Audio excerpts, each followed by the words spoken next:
1202 ചിങ്ങമാസം ആരംഭിക്കുന്നത് ഈ വരുന്ന ഓഗസ്റ്റ് 17 മൂലം നാളുകാരുടെ ഈ വർഷം നോക്കുമ്പോൾ 8-ൽ വ്യാഴവും 4-ൽ ശനിയുമാണ് സഞ്ചരിച്ചു കൊണ്ടിരിക്കുന്നത്. ഗുണദോഷ സമ്മിശ്ര കാലഘട്ടമാണ്.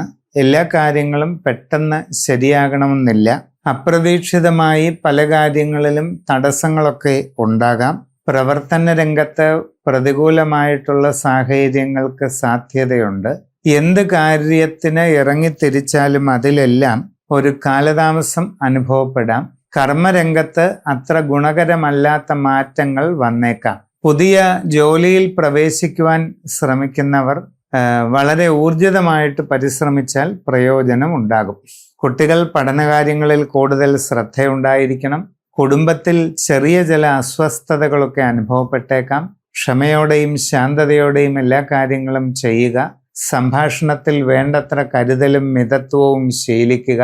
പൊതുവെ വ്യാഴവും ശനിയും അത്ര അനുകൂലമല്ലാതെ നിൽക്കുന്നത് കൊണ്ട് വ്യക്തിപരമായി നിങ്ങളുടെ ജനനത്തീയതിയും സമയവും അനുസരിച്ച് സമ്പൂർണമായ രാശിചിന്ത ചെയ്ത് ഉചിത പ്രതിവിധി കണ്ട് മുമ്പോട്ട് പോവുക.